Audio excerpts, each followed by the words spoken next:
gonna be the funnest job you'll ever see us do, everybody. Smile and say hi, Dad. Hey, yeah, it's all gonna be fun here. How's this work all the time? How come I'm in the jobs? Well, you can come up here, take the camera. I'll come down to be in No, the manure, not I the. see your hands get sore. Yeah, it's true. Have all this nice grain handling equipment and still playing manure.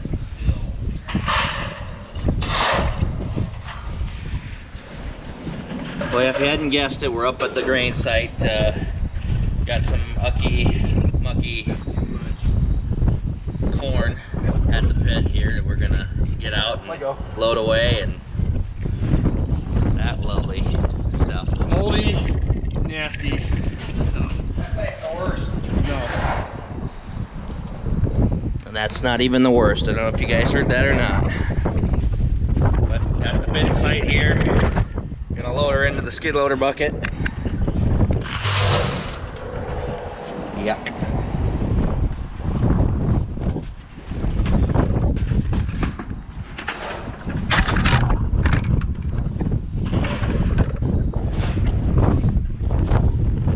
Don't worry, it smells as good as it looks too.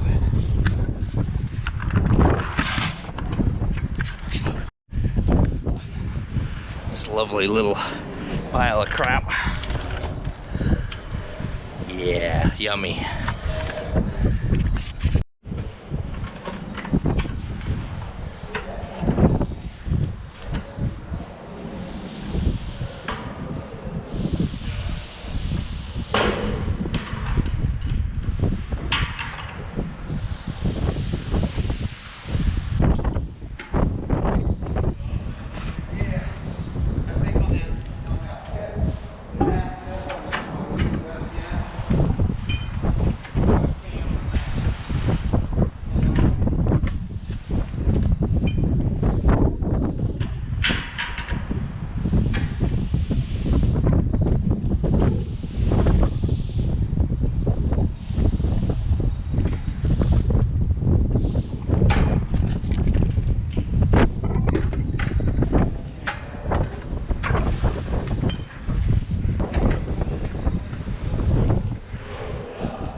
Show your face sometimes too. Talk loud. Talk loud. Here, let me take my mask off. As you can see, I was prepared for my job. But what we did, hold on, I get my mask off. Green corn set up at the bottom of the legs. Cleaned that all out. Both sides had a bunch in them. I had them just piled here, just waiting for it to dry out offside. And well, then we had more rain and we had just a big mess. We have a sump pump pit back here that needs a sump pump in it, but here, this is the main one that has been keeping it dry. But with the corn and then the water, it was a mess. We had the sump pump didn't pump, but we had a couple skid loader buckets full of rotten corn we dug out of here. So all in all, now we just need some dry weather, and we need to put an exhaust fan on the hole, the access hole in that end to draw air across. So hopefully we do all that, keep this a little drier. Again, a learning curve on operation, I guess. So all good. Here, I'll hand you back to Garrett. Good job. I didn't even have to go down there.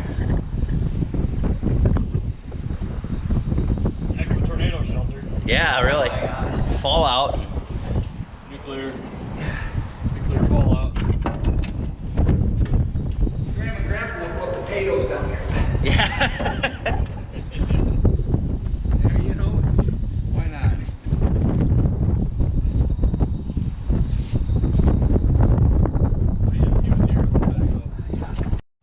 Cutting edge technology here, but yeah, that pit kind of sucked. Gross corn manure basically is what it was, fermenting, and there was a sump pump down there, rocks and metal and all kinds of stuff from when they put it up.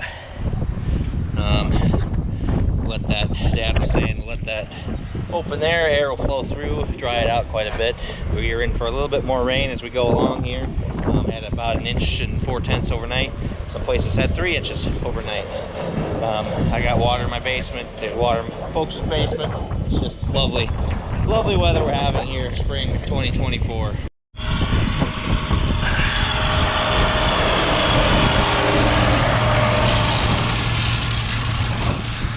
Hey everybody, a couple days since we just cleaned out the grain legs there.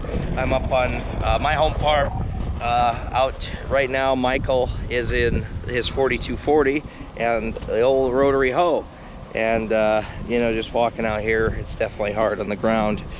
Basically what we're doing is breaking up the hard pan on top of on the ground. There's kind of a crust there. We've had about 1 foot of rain in the last 2 or 3 weeks, and then some heat, and it gets hard on top.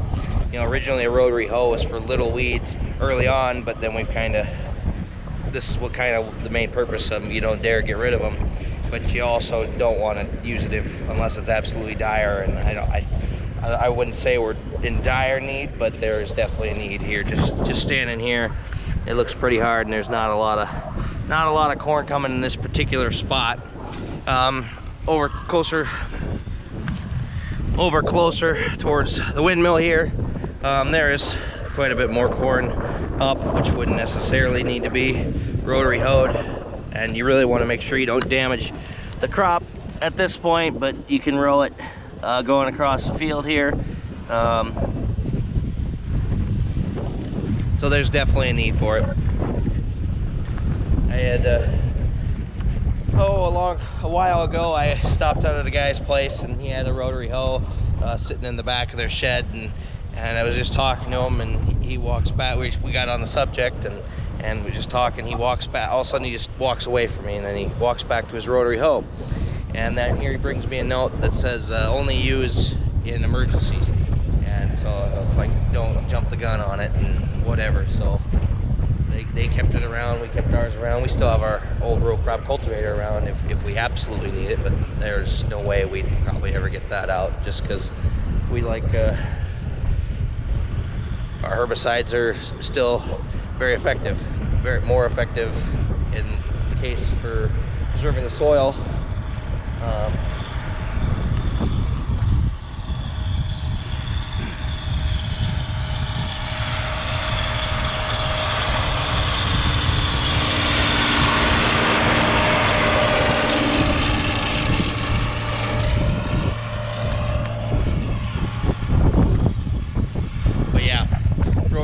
Basically just discs on them, spike discs, and they just go in and cut the ground up. I'll show you guys here. They're kind of like our spiked closing wheels, but you can see here they're just cutting in the ground like so to give the crop room to breathe.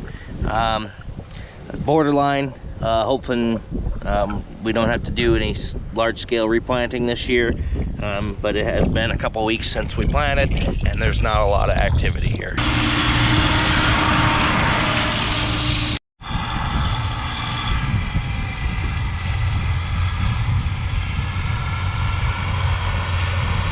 And here we are a couple hours later. It rained again. I don't know how much, but I've seen some stuff where there's quite a lot, mostly northwest of us, but by the town. But you can see water's running in my yard again. There's definitely water in the field. Luckily, no more water in my basement. I did have a bit of a problem with water in my basement. Been battling that, but no, that's pretty well taken care of. But it's still just kind of sprinkling on me right now. I am battling a cold. You saw that in the last video, but I wasn't in the first clip, so sorry if that's confusing. But yeah, I'm just coming off that. My voice, I lost my voice here 2 or 3 days ago. I feel fine otherwise, it's just my voice is gone. So I'm gonna go head over and do chores real quick and stop and say to Mom and maybe go over to the shop for a little bit, and that's gonna be what we do the rest of the day here. Driving down to the hog barn here. You got a couple tents probably. I should stop at the rain gauge for you guys on my way out. But you know, down here at the 1200 head barn, down the road. I check on these pigs. If you remember, I said these pigs, we've actually checked on these pigs before, but in a different barn. There's nursery pigs, and then we had to double fill our barns up the road because this wasn't empty yet. And then we did get it finally emptied out and waited for kind of a rain day to get the move down. I had a truck come and just shuffled pigs out of the building. There's about 1,200 in here roughly, and about 1,200 between the two up there. So let's go check on the piggies.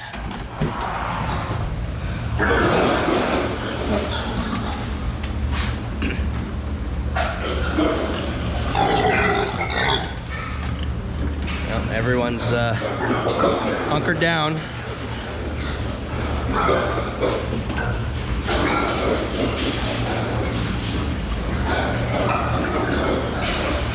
Got some feed. I don't see any water lines leaking yet. There usually aren't, but you never know.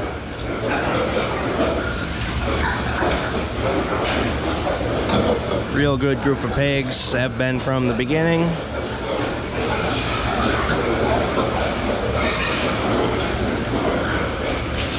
Feed, they've got feed, and then the feed's actually set up to run twice a day. I think it's at 6 in the morning and 6 at night, so we're not too far off from the night feed here. Just top those off for the day.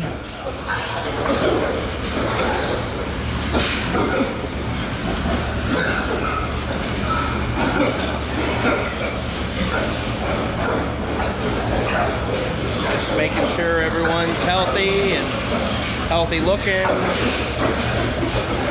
No gates busted, no water's busted. Make sure they got feed and there's no plugs. Feel the air quality of the barn, make sure it's comfortable for the pigs. We got curtains up as you can see, so it's a little cooler. It's probably mid 60s, 70s today, so cool off obviously with the rain a little bit.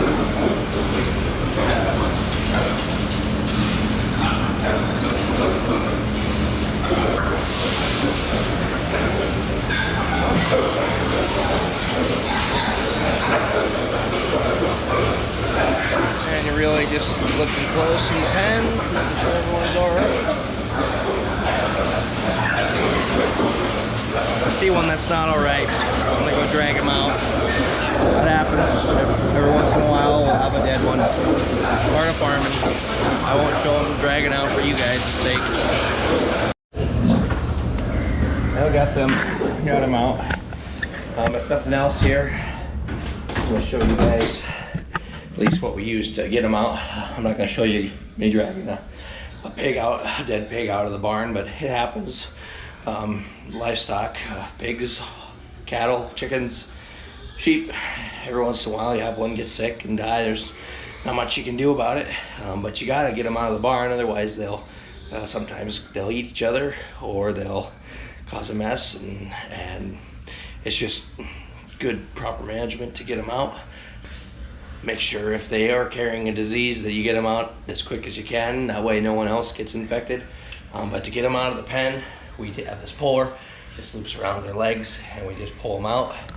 And then sometimes the sled, when they're bigger, this is kind of nice, it's reduced friction on the ground, and we can pull them on that and out to the road. When the rendering truck comes and gets them, and the rendering plant is what it sounds like. Renders whatever they can get off of it and use for something. They don't want it to go to complete waste.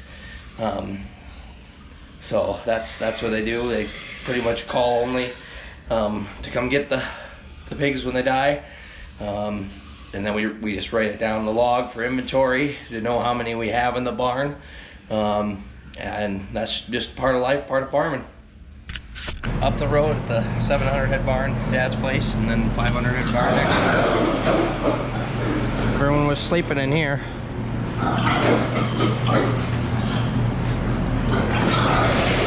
Walk through quick, and that'll be about it.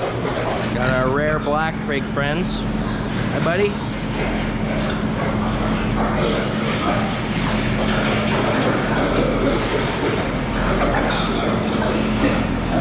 The last time we had pigs like that, I I look back, was about 7 years ago when we still had our old farrowing building and finished her up. And they were some type of different pig. They were black, but they were also a different breed than what most of these pigs are. And what we think it was, they've got pigs in these sow units, basically to help keep heat or identify heat.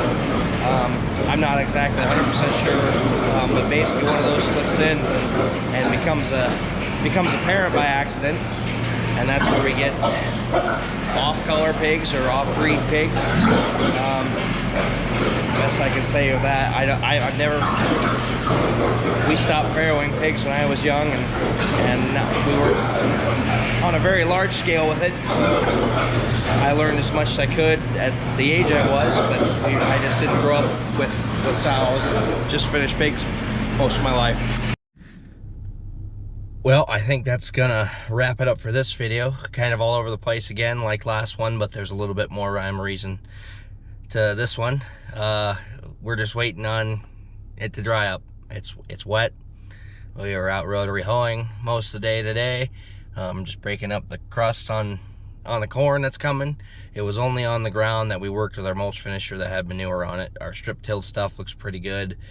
Some of the beans we planted pretty early are coming, but they've been in the ground for over 4 weeks now.